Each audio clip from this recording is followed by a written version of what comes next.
हाय, hello, नमस्कार. मी वर्षा तुमचं स्वागत करते आपल्या वर्षा बी क्रिएशन या यूट्यूब चॅनलवर. आजचा आपला व्हिडिओ आहे लहान मुलांवरती. कितीही आवरलं तरी सकाळी मुलांची आणि आयांची धावपळ ही होतेच. त्यासाठीच मी काही टिप्स तुमच्याबरोबर शेअर करणार आहे. चला तर मग व्हिडिओला सुरुवात करूया. सर्वात पहिली आणि महत्त्वाची गोष्ट म्हणजे सकाळी लवकर जाग न येणे. त्यासाठी मी मोबाईलवरती अशा पद्धतीने अलार्म सेट करून घेते. मला 6 वाजता उठायचं असतं, तर 5:50 म्हणजे 10 मिनटं आधीचा एक अलार्म मी सेट केलेला आहे. कारण लहान मुलांनाच काय तर मोठ्यांनासुद्धा अलार्म बंद करून झोपायची सवय असते.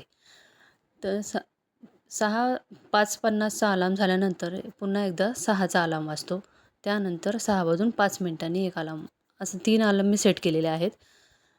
कारण परत परत अलार्म वाजल्यामुळे आपल्याला लक्षात येतं की आपल्याला उठायला उशीर होतोय.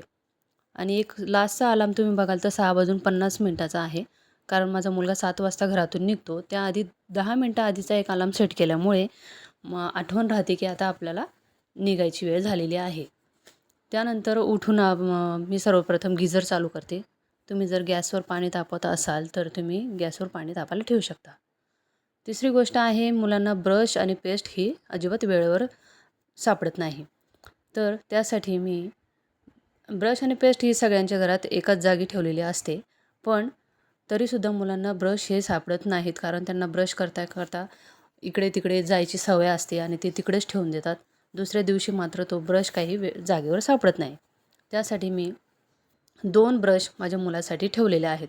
जेणेकरून एक ब्रश जर चुकून त्याच्याकडे कुठे ठेवला गेला तर दुसऱ्या दिवशी ब्रश सापडत नाही ह्या कारणावरून त्याला उशीर होता कामा नये. म्हणून अशा पद्धतीने तुम्हीसुद्धा तुमची मुलं जर लहान असतील तर त्यांच्यासाठी 2 ब्रश नक्की ठेवा. त्यानंतर मुलांचा पुढचा प्रॉब्लेम आहे की अंघोळीला जाताना टॉवेल मुलं अजिबात नेत नाहीत. तर त्यासाठी आपलीसुद्धा ते टॉवेल शोधण्यामध्ये खूप वेळ जातो आपलासुद्धा. त्यासाठी मी इथे एक टिप तुमच्याबरोबर शेअर करणार आहे. तर या ठिकाणी बाथरूमच्या बाहेरच मी एक स्टीलचा हूक चिकटवून घेतलेला आहे. तर त्या हुकला मी त्याचा अंघोळीचा टॉवेल नेहमी अडकवून ठेवते, की जेणेकरून तो बाथरूममध्ये जाताना किंवा बाहेरून आल्यावरती तिथेच तो टॉवेल अडकवून ठेवतो. त्यामुळे दुसऱ्या दिवशी मात्र टॉवेल शोधण्याची धावपळ अजिबात होत नाही. तुम्हीसुद्धा अशा पद्धतीने हुक लावून तिथे एखादा टॉवेल मुलाचा अडकवून ठेवू शकता.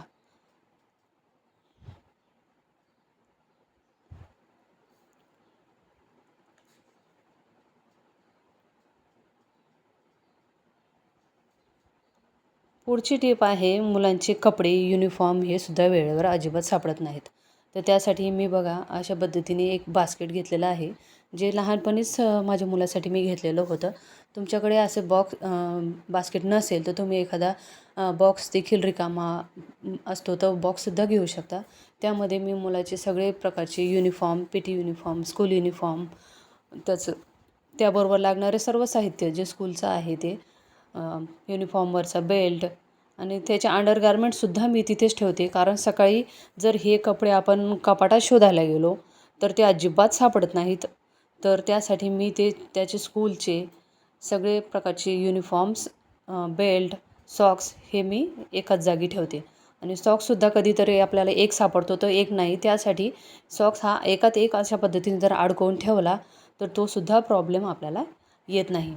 आणि हे बास्केट इतरत्र कुठेही न ठेवता मी त्याच्या स्टडी टेबल खाली ठेवून देणार आहे. तर हे बघा त्याचं स्टडी टेबल आहे, त्याच्या खाली हे ठेवून देते. म्हणजे जेणेकरून हे स्कूलचं सगळं जे साहित्य आहे त्याचं या टेबलवरती जवळच मला सापडून जातं. मग सकाळी आपली फार शोधाशोध होणार नाही. तुमच्याकडे जर असं स्टडी टेबल असेल तर त्यावरतीच मुलांनी स्कूलमधून आल्यानंतर बॅग ठेवायची आहे, बुक्स ठेवायचे आहेत आणि त्याच्या बाजूलाच कपड्यांची ही बास्केट किंवा बॉक्समध्ये ठेवत असेल तर बॉक्स तिथेच ठेवून द्यायचा आहे. कारण सकाळी आपल्याला खूप घाई असते, त्यावेळेस उशीर होता कामा नये. इथे बघा बॅगसुद्धा, मग पुढची गोष्ट असते की मुलांना टाईम टेबलनुसार बॅग भरून ठेवायची असते. तर इथेच या टेबलवरतीच जर सगळं साहित्य तुम्ही ठेवलं, माझ्या मुलाचं टाईम टेबल त्याच्या कंपासमध्ये लिहिलेलं आहे, तर त्याने ते बॅग अरेंज करून ठेवतो. होमवर्क करायलासुद्धा तो इथेच बसतो. त्याची ट्युशनची नोटबुक वगैरे याच जागी असते. आणि बॅगेतून कंपास न काढता एक्स्ट्राचं पेन, पेन्सिल, इरेझर, शॉर्पनर हे पेन स्टँडमध्ये ठेवून दिलेलं आहे, जेणेकरून त्याला बॅगेतून कंपास काढायची काही आवश्यकता नसते. त्यानंतर पुढची गोष्ट आहे टिफिन. कसं होतं ना की नेक्स्ट डेला जर सुट्टी असेल तर बऱ्यापैकी असं होतं की मुलांचा टिफिन बॅगेतून काढायला आपण विसरतो आणि त्यामुळे सोमवारी जी धावपळ होते ना ती काही विचारता सोय नाही.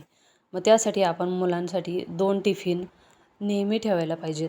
कारण एक जर चुकून बॅगेत राहिला किंवा ते हरवला स्कूलमध्ये तर त्यासाठी 2 टिफिन आपण नेहमी ठेवायचे आहेत ऑप्शनला. तशाच पद्धतीने वॉटर बॉटलसुद्धा हरवण्याची मुलांना खूप सवय असते. तर मी बॉटलसुद्धा त्याच्यासाठी 2 ठेवते की जेणेकरून बॉटल सापडत नाही, टिफिन सापडत नाही या कारणावरून त्यांना अजिबात उशीर होऊ नये म्हणून. तर तुम्हीसुद्धा अशा प्रकारे 2 बॉटल, 2 टिफिन हे मुलांसाठी नक्की ठेवा ऑप्शनसाठी एखादा. तुम्ही जर माझ्या चॅनलवर नवीन असाल तर व्हिडिओला लाईक, शेअर, सबस्क्राईब करा. पुढची टिप आहे अंघोळ झाल्यानंतर, कपडे घालून झाल्यानंतर मुलांना पावडर, कंगवा, तेल हे अजिबात वेळेवर सापडत नाही. तर त्यासाठी बघा इथे माझ्याकडे एक टेबल आहे. तर त्या टेबलमध्ये मी सामान न ठेवता अशा पद्धतीने एक प्लास्टिकचं बॉक्स घेतलेला आहे. तर त्या बास्केटमध्येच मी प्लास्टिकच्या हे सगळं सामान पावडर, तेल, जे उन्हाळ्यात लागणारं जे पावडर असेल किंवा बॉडी लोशन असेल, थंडीसाठीचं जे सामान असेल, वॅसलीन असेल आणि त्याचे कंगवेसुद्धा मी त्याच बाजूला ठेवले आहेत. मोठ्यांना तर इझिली सगळ्या वस्तू सापडतात, पण लहान मुलांना मात्र ते अजिबात सापडत नाहीत आणि ते शोधण्यासाठी आपल्याकडेही वेळ नसतो, कारण लेडीजला, बायकांना टिफिनही बनवायचा असतो मुलांचा. तर त्यासाठी हे सर्व सामान मी टेबलच्या वरती ठेवलेलं आहे. टेबलमध्ये जागा असूनसुद्धा मी हे सामान वरती ठेवलेलं आहे आणि जी गोष्ट दिसते ना ती लवकर लक्षात राहते. त्यानंतर आहे मुलं नाश्ता करतात तर किंवा ड्रायफ्रूट्स खायची मुलांना तुमच्या जर सवय असेल तर माझ्या मुलाला सकाळी मी ड्रायफ्रूट्स देते. तर मी अशा पद्धतीने एक कॉर्नर टेबल आहे हॉलमध्ये, त्यावरती मी अशा पद्धतीने ड्रायफ्रूट्स ठेवून दिलेले आहेत. तर तुम्ही बघाल तर काजू, बदाम, मनुके हे असे वेगवेगळे 3 प्रकारचे बॉक्स न ठेवता ते सर्व एकत्र करून एकाच ठिकाणी ठेवलेलं आहे आणि डेट्ससुद्धा ठेवलेले आहेत मी त्याला आवडतात म्हणून. तर तुम्हीसुद्धा अशा प्रकारच्या ट्रान्सपरंट बॉक्समध्ये हे सगळं ठेवायचं आहे, कारण जी वस्तू दिसते ती लवकर लक्षात राहते असं मला तरी वाटतं. त्यामुळे अशा पद्धतीने हे बॉक्स मी इथेच ठेवते, कारण हे जर वस्तू आपण कपाटात ठेवले किंवा डब्यात ठेवल्या तर त्या शोधायला, बघायला आपल्याला खूप वेळ जातो. त्यामुळे अशा पद्धतीने मी हे टेबलवरतीच अरेंज करते. त्यानंतर जर तुमचे मुलं च्यवनप्राश खात असतील तर ते सुद्धा तुम्ही इथं ठेवू शकता. जर कुठली मुलांची औषधं द्यायची असतील तर असं होतं ना की मुलांचे 3 दिवसाचे डोस असतात, पण ते शाळेत गेल्यामुळे त्यांचा सकाळचा डोस मात्र चुकतो. तर जर हेच औषधं आणि त्याचं जे सकाळी लागणारं जे सामान आहे ते जर आपण स्टडी टेबलवर किंवा तुमच्याकडे जर डायनिंग टेबल असेल तर तिथेसुद्धा तुम्ही ठेवू शकता. तर माझ्याकडे हा कॉर्नर टेबल आहे, तिथे मी हे सर्व सामान ठेवते, कारण सकाळी हे इझिली आपल्याला सापडतं आणि त्यांना फार लेट होत नाही त्या कारणामुळे. त्यानंतरची पुढची गोष्ट आहे की दूध तापवतो आपण, मुलांना दूध देतो आणि साखर मेल्ट करण्यामध्ये मुलांचा कितीतरी वेळ त्याच्यात जातो आणि आपलाही. त्यासाठी बघा जर आपण साखर टाकली अशी आणि बॉर्नव्हिटा किंवा कॉम्प्लॅन, हॉर्लिक्स जे काही तुमची मुलं खात असतील तर बघा ते मेल्ट करायला किती वेळ जातो. ते अजिबात पटकन मेल्ट होत नाही आणि ह्या कारणामुळे सुद्धा मुलांना खूप उशीर होतो आणि कधीकधी असं होतं की ते दूध न पिताच निघून जातात.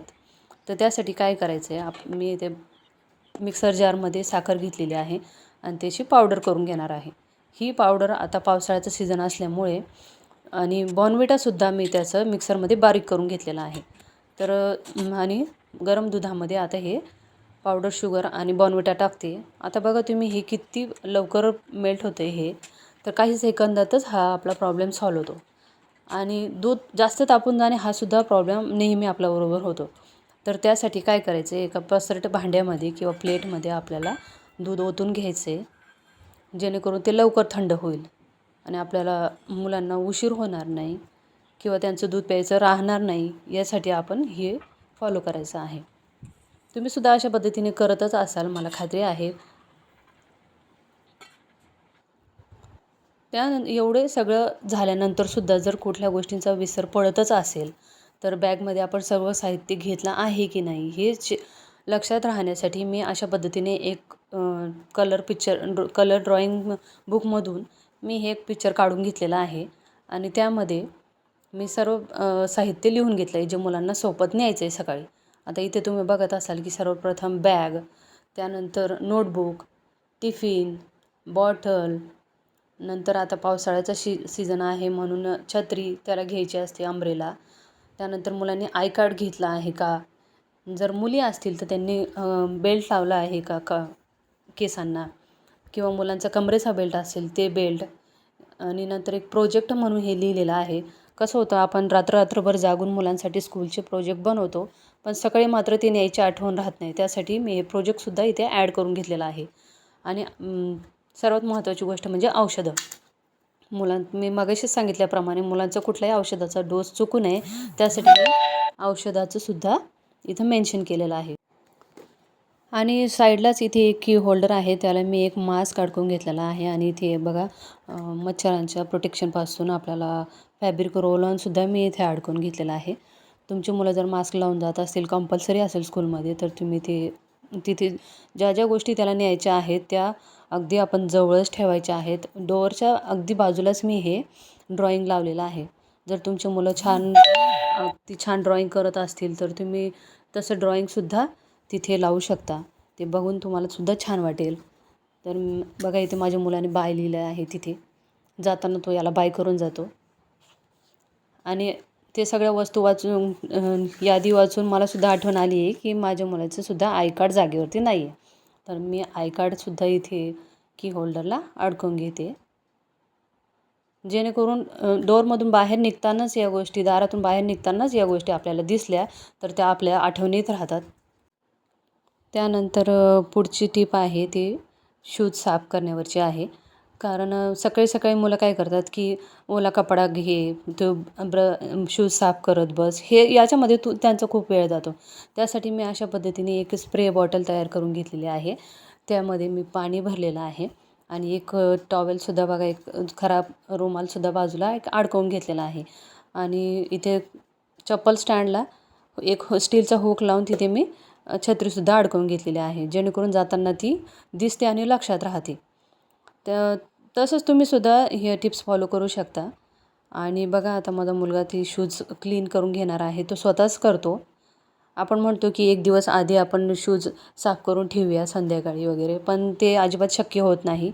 आणि शूज पॉलिश आणि ब्रशसुद्धा मी चप्पल स्टँडमध्ये अगदीच जवळच ठेवलेला आहे, की जेणेकरून त्याला पटकन सापडेल अशा जागी आपल्याला ते ठेवायचं आहे.